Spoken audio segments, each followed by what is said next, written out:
Hello and welcome back to The Picture Show. I'm your host, Sarah Patterson, and today we're not only going to be talking about a movie, but also a person. Rocket Man is the biopic movie starring Taron Egerton as the one and only Elton John. He is joined by Jamie Bell playing as his longtime friend and songwriter Bernie Taupin, and Richard Madden playing John Reed. Before we dive in, let's take a look at the trailer.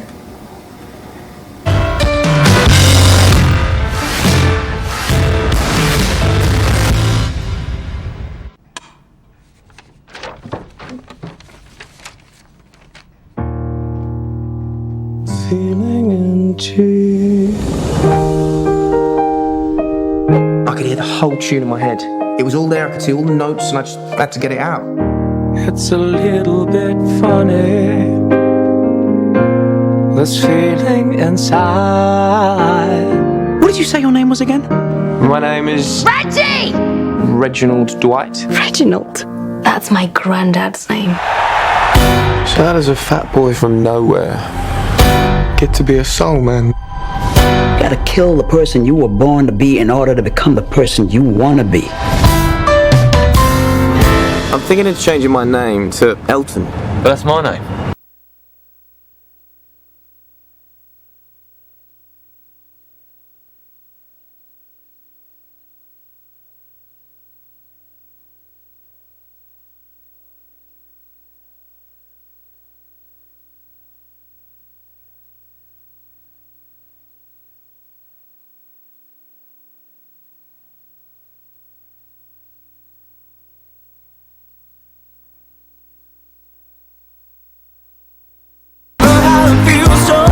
First sleeping arrangements, kiddo. All of this is gone. I just hope you realise you're choosing a life of being alone forever. Don't you want to just sing without this ridiculous paraphernalia? People don't pay to see Reg Dwight. They pay to see Elton John. Sorry. Brennan.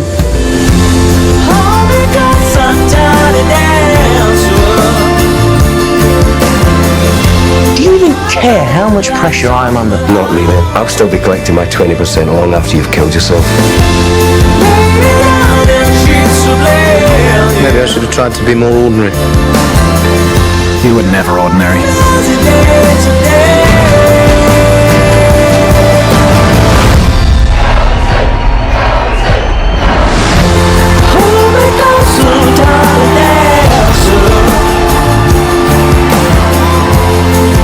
What a shy little boy you were. Look at you now.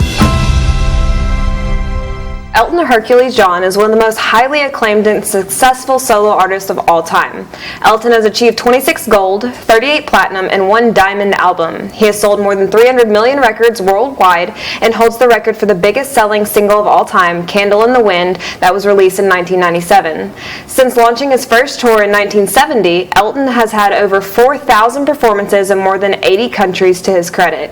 Elton was the most successful solo male artist in the History of America charts and the third most successful artist overall, behind only Madonna and the Beatles. He has logged 67 Hot 100 entries in 1970 and 2000, including 9 number ones and 27 top 10s. He achieved 7 number one albums in 3.5-year period from 1972 to 1975, a period of concentrated success only surpassed by the Beatles. Here with me today to talk about the ups and downs of the movie is Jon Stewart.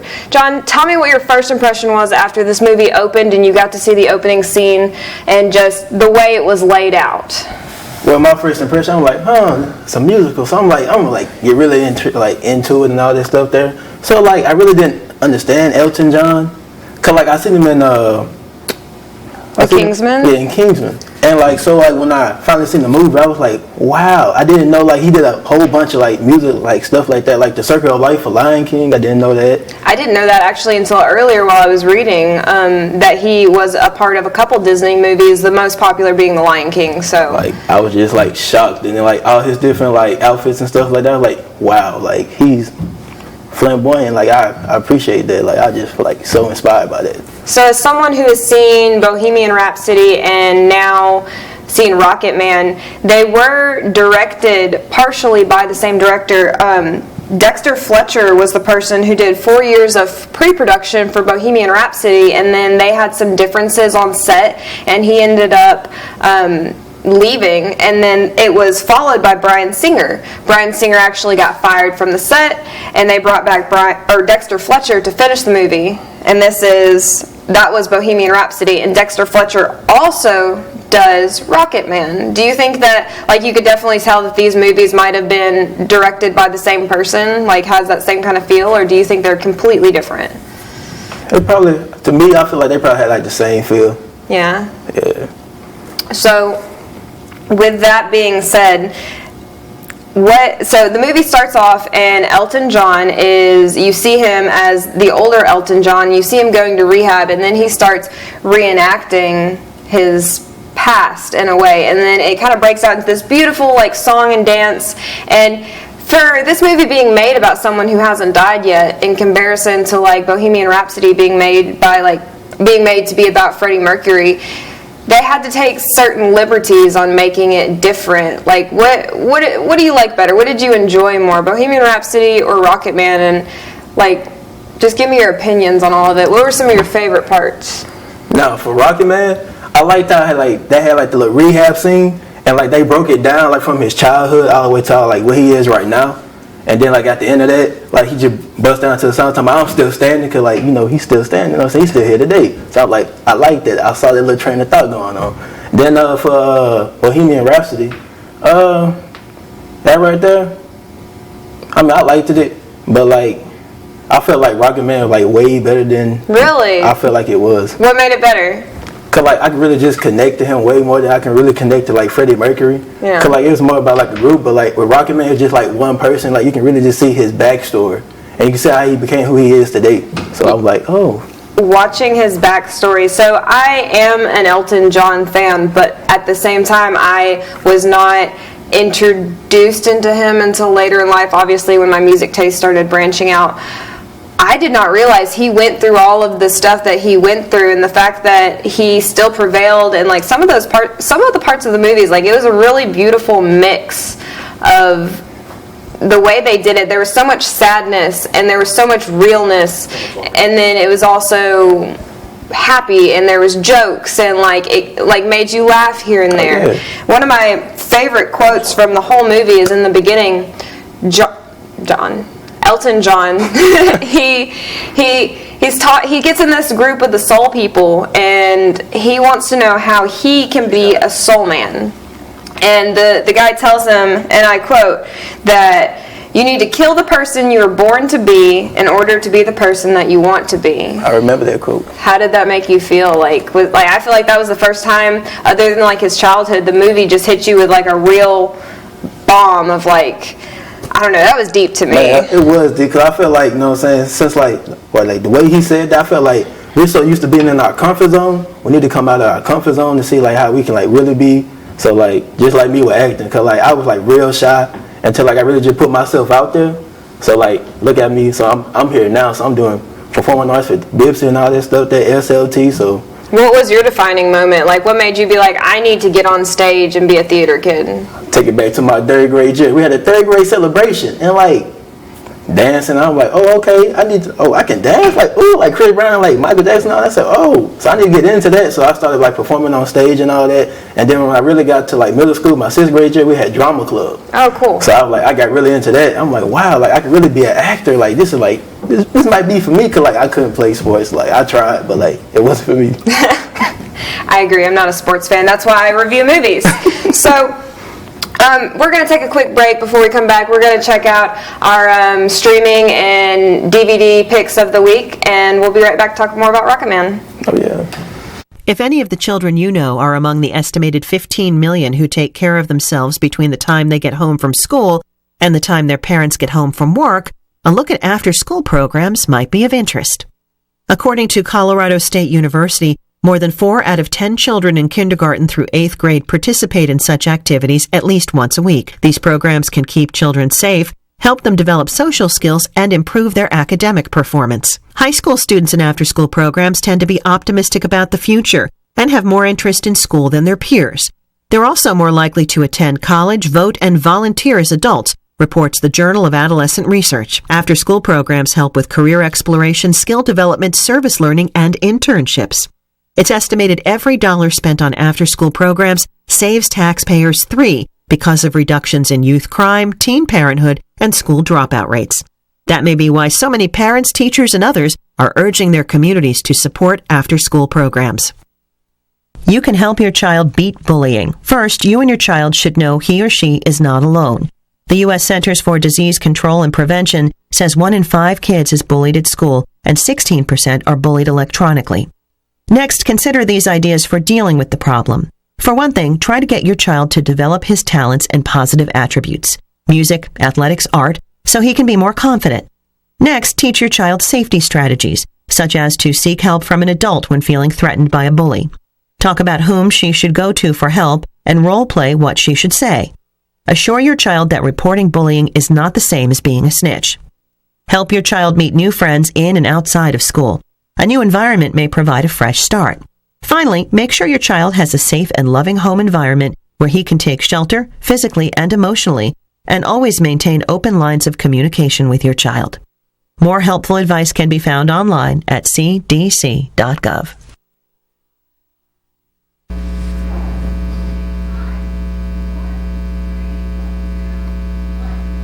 Hi, I'm James Farrar, and this is a look at what's new on DVD and streaming this week.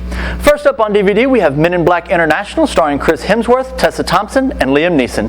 The Men in Black are back to face what might be their greatest threat to date. This time, an all-new team is taking it global. Alien attacks have been happening from Morocco to Italy. At the London headquarters, Agent M and Agent H work to piece together the clues that will lead them to the otherworldly origins of the attacks. Will the trail lead them to a newly discovered alien species, or will it find them pursuing one of their own kind? Also this week on DVD, we have Ma, featuring Octavia Spencer. In a small town in Ohio, new kid Maggie and her friends, teenagers preparing for a night of partying, approach a woman outside of a liquor store to ask her if she'll help them get alcohol. She hesitates at first, but then helps. She even offers them a place to party in her basement. The woman, Sue Ann, has lived in the town her whole life. She's not known by the townspeople for being social, yet the kids soon learn that she's incredibly cool and outgoing. She doesn't have many rules either. She asks that the teens call her Ma, never go upstairs, or use foul language in her home. Lastly, she requires that at least one of them remain sober. What the teens don't realize is that Sue Ann sees them as an opportunity to have the popularity that she never enjoyed when she was their age, at any cost. As for what's new on streaming this week, let's begin with Netflix, which features a bunch of new movies highlighted by Superbad, starring Jonah Hill, Michael Cera, and Christopher Mintz-Plasse. 2 codependent high school seniors are forced to deal with separation anxiety after their plan to stage a booze-soaked party goes awry. Finally, over on Hulu, the Matrix trilogy debuts this month, starring Keanu Reeves, Lawrence Fishburne, and Carrie-Anne Moss. A computer hacker learns from mysterious rebels about the true nature of his reality and his role in the war against its controllers. And now that you're all caught up on what's new in DVD and streaming, let's get you back over to the picture show. Welcome back to the review of Rocket Man. I'm Sarah Patterson and this is John Stewart. We're here talking to you today about the ups and downs of the movie, and it was a really big emotional roller coaster. This movie is actually classified as a fantasy musical biopic, and so by fantasy I was going to talk about why it is fantasy, and that's because some parts of the movie are actually they're not completely accurate, but Elton John had to give his say-so on it because he is the executive producer of the movie. So one thing that I wanted to bring up, and that I was excited to learn in the movie and then a little disappointed that it wasn't real in real life, was that Elton John didn't pick John, the last part of his name, from John Lennon like they depict in the movie. In the movie, you see him being asked what his name is, and he says, Elton. And then the guy's like, Elton what? And he looks over and he sees a picture of the Beatles and sees John Lennon and says John. When in reality, the movie is accurate. He does get the name Elton from his bandmate, Elton Dean. But his name John comes from Long John Baldry, a 1960s London rocker, and he was actually the same man who discovered Rod Stewart. So that's kind of a big deal. I feel like they kind of should have credited the actual person that he got it from, since he apparently has some tenure to him. But I think they did the Beatles because there's like this overall running theme of like really famous English musicians, and like to throw the Beatles in there I feel like would make you like it even more. How do you feel about that, them throwing that in there? Hey, I support it. You support it? I support it all the way. Why? Cause like, you know what I'm saying, it brings like different cultures together and all that stuff there. So like, it like made the movie more interesting. I was like, oh. It definitely perked you up because everyone knows John Lennon, but not everyone knows Long John Baldry. I didn't know who that was, but the fact that you discovered, Rod Stewart and he is a mentor to Elton John is kind of a big deal, I think. Another thing that the movie portrays a lot of is Elton John's relationships with people.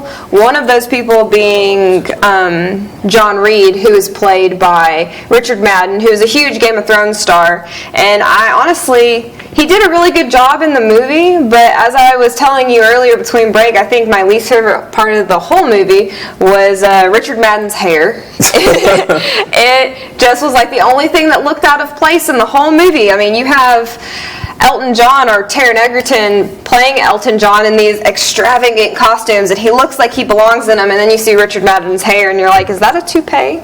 But with that being said, the movie portrays Richard Madden as he's the villain pretty much. And Elton John and Richard Madden actually married in real life for 5 years. And in the movie, it depicts them having an awful breakup. And they never talk to each other again. The quote in it that he says is, "I'll still be collecting my 20% long after you've killed yourself," because obviously Elton John's really bad off on drugs. How did that make you feel? I was like, no, I want them to break up. I felt like they were just like a beautiful couple, and I feel like I know they weren't no couple, but they had that connection though. And when they was finna split up, I was like, no, I need them, y'all need to stick together, you know what I'm saying, y'all supposed to have that bond. And when that happened, I was like, no, we finna go down the dark path, and we gonna have to get my boy back on track. And I was like, no. I felt from the beginning, whenever you see him and they kind of have their one night stand, and then he tells him, if I'm ever in London, I'll come see you, or in America, I can't remember where he was at the time, I'll come. Oh, he was in America. He said if he ever comes to England, he'd come see him, and then he just pops up again one day, and I was like, you're playing with my boy's feelings right now. Because he went back home. Mm-hmm. And he was trying to tell Elton to come back home, but he didn't want to come back home. Yeah. He wanted to stay do his thing. Well, I mean, you just got all this fame and stardom up, and I can see why. Yeah. And so the relationship between John Reed and Elton John was actually depicted a little differently on screen than it was in real life. And on screen, they do say and mention that, some of Elton John's most prolific years, I said earlier, it was between 1970 and 1975. He had the largest concentration of success, only compared to the Beatles, during the time he was married to John Reed, because John Reed was his music producer. But then they broke up. And in the movie, they depict it as this awful breakup. And in real life, they're actually still friends till this day. So that was... I feel like they took a lot of liberties with the movie to make it interesting and, have a climax and to bring things together. But how do you feel about them altering, the actual story? I feel like they should have just kept true to, how they really just was, in real life, instead of just, trying to make it seem like it was something else, but it really wasn't. So, if they would have kept it on track how, it really was, I feel like it would have been, really more real, and then instead of just getting off a track, I'm they had a bad breakup, but really and truly they never did. They probably did have a bad breakup, but then they didn't not talk to each other again. So I can see it, but I don't know. That's one reason I feel so I was a little bit more lenient on liking Bohemian Rhapsody in comparison, and I know you like Rocket Man more than Bohemian Rhapsody, but I particularly like it just because it stays a lot more true to what actually happened. But with Elton John being the executive producer in this movie and giving the green, it's what am I really supposed to say? If Elton John says it's okay, it must be okay. So let me see. There's a few other differences that the movie had, the song he played at the Troubadour the first night. He didn't play the Crocodile Rock, he played something else, and they pretty much mix up the songs in the period. Some of the songs that they have put out in certain parts weren't even written during that time. Oh, for real? So that was one thing that they did. But in general, it's still meshed. I feel like they did what they needed to do in order to make a fluid story.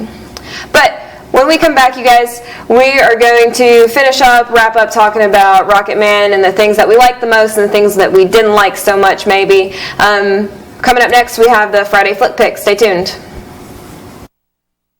According to the Centers for Disease Control and Prevention, the CDC, poor nutrition, including too many high-calorie, low-nutrition foods, is behind much of the obesity, high blood pressure, heart disease, cancer, and diabetes that plague Americans today.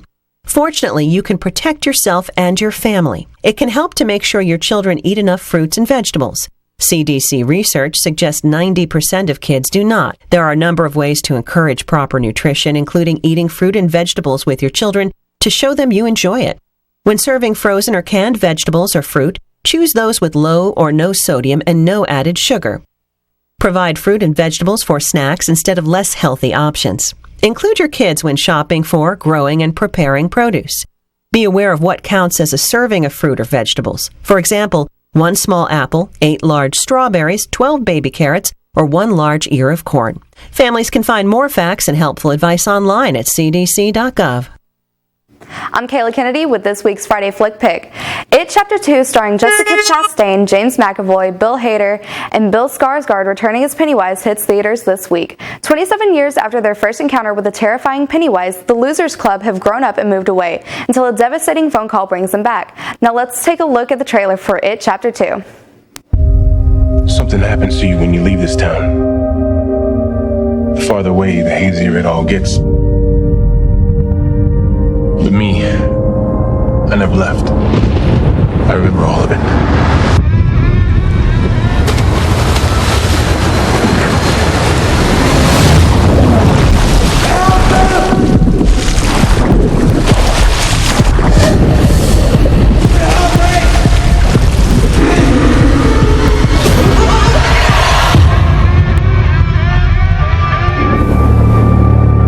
To the losers. Made an oath. I swear.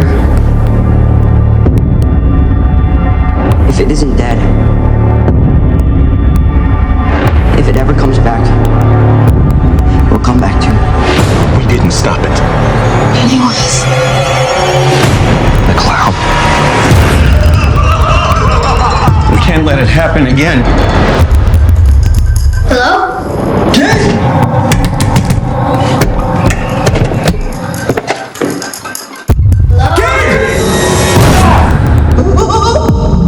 Hello.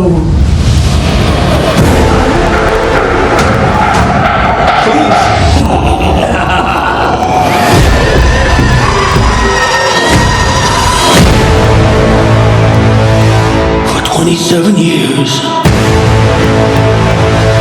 I dreamt of you. I craved you.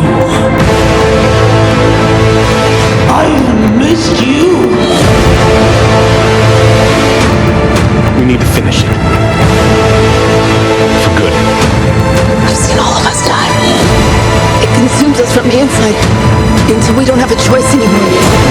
You lied. And I died. You lied. And I died.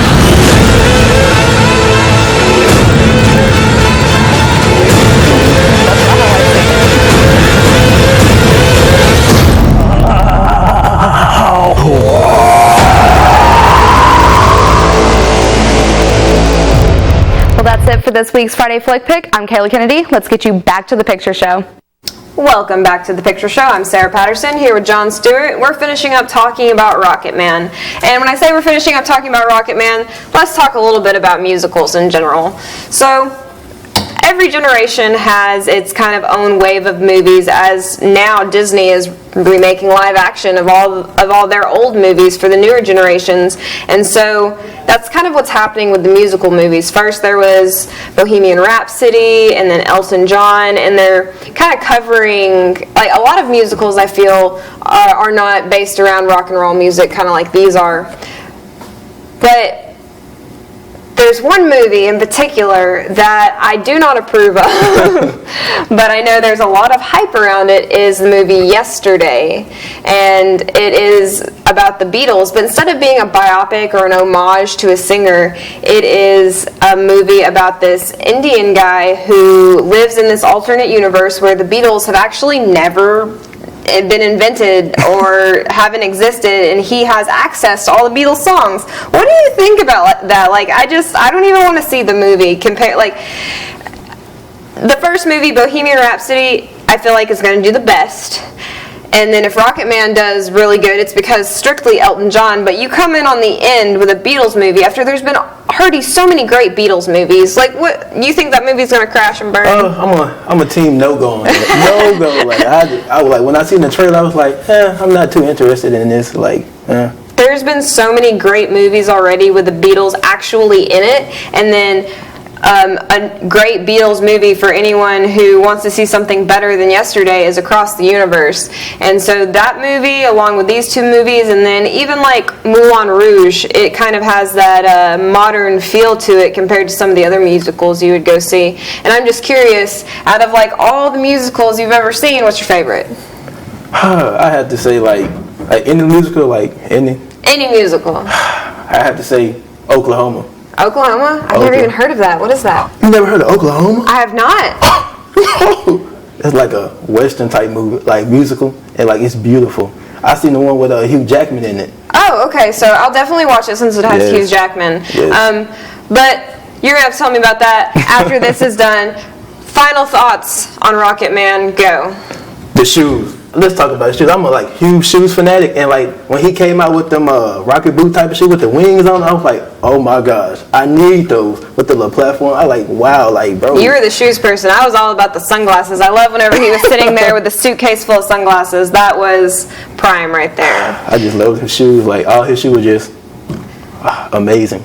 Overall, I'm going to go 5 out of 5 for this movie. Yeah. Same. Okay. It's hard to deny that any movie starring someone or being based around Elton John or someone that famous, it's got to be good unless you're Yesterday. But that's all the time we have for you today. I'm Sarah Patterson. This is John Stewart, and we'll see you again next week. And I think we're going to be reviewing It. Till then.